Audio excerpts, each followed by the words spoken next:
Hey everyone. So in this video today, we're going to go over your POC, your proof of concept, and how to really run sales like you're testing a hypothesis. Now, this is really important because most companies, most people get motivated or demotivated based on the momentum of sales. Okay, so if you approach it with this system, you'll be able to increase morale of your team and your company and your investors and everybody involved a lot better. But also, you'll be able to know if something is a symptom of the system, something is a symptom of a component of the system, or something is a symptom of you not fitting in with the market. Okay, so those are really important things to know. So let's begin. Here's what we're going to cover. One, we're going to cover the test, like why you should test sales, what it is, how to run it. Two, we're going to cover the scientific method, how to actually analyze what's going on. Three is we're going to cover your hypothesis, what you believe is going to happen. And then four, we're going to go over results. Cool. So the test.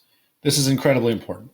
Every single time you create that offer explain document, you need to run it through this.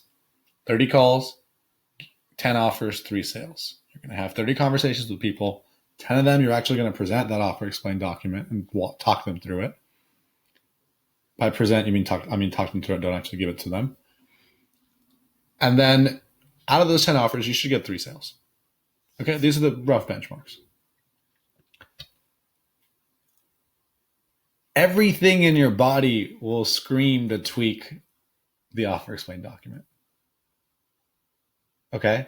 Because you're going to have so much information coming in from the market, and the market's in a lot of chaos. And when people are in pain, they have a huge lack of clarity, and that's going to lead into you having lack of clarity because that's how diffusion works, right? So take a step back and view it like this. 30 calls, 10 offers, 3 sales. Okay, the reason we do 30 calls is because some of the best salespeople I know, people are bringing in 200 grand a month, 400 grand a month, just themselves, like selling on the phone for a $2,000 to $700 product. They can go 15 calls without a sale. And amateurs will freak out when that happens. Those guys, they just know it's part of the game. They know not everybody they talk to is going to want the product or have a pain. Right? So you need to run really clean tests so that way you don't make bad decisions and you're able to build up your catalog of truths. Okay? 30 calls, 10 offers, 3 sales. 30 calls, 10 offers, 3 sales. Okay? So if you get 30 calls and you don't get 10 offers, then we know, hey, something's up in that portion of your sales process. If you get 10 offers and you don't get any sales, then we'll know, okay, something's up in that portion of your sales process. Okay?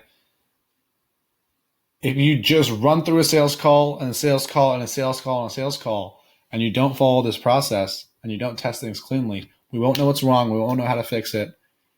And that's going to cause you massive frustration, uncertainty, overwhelm. Okay? So 30 calls, 10 offers, 3 sales. And we're going to use a scientific method to identify what's going on.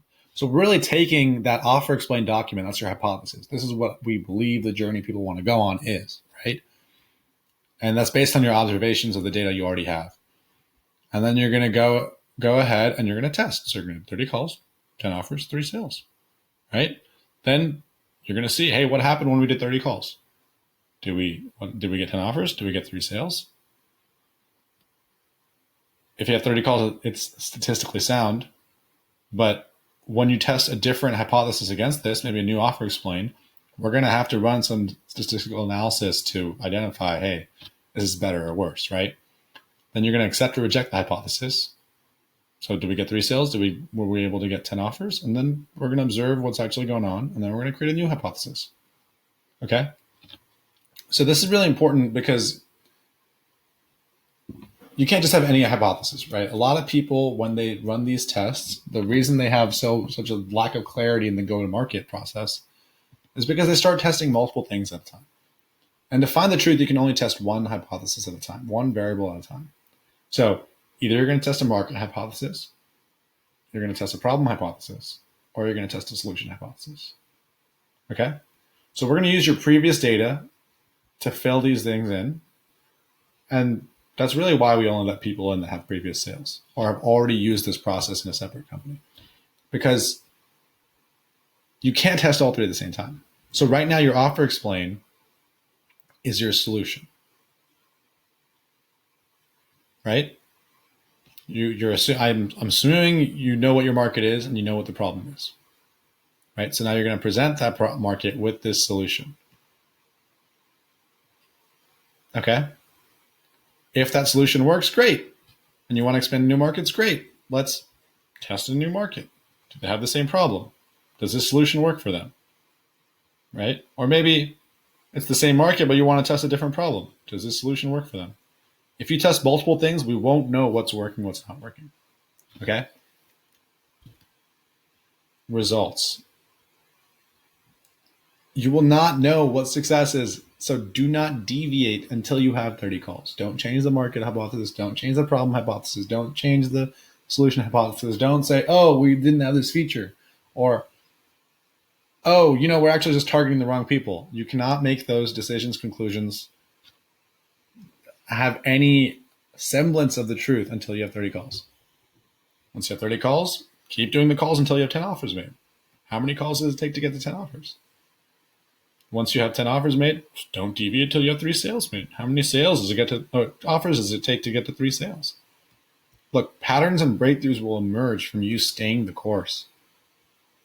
It will not emerge from you changing a bunch of things. And that's the most common thing I see people do. All right. Now, stick to the process and let's stack some truths and pilots. Cheers.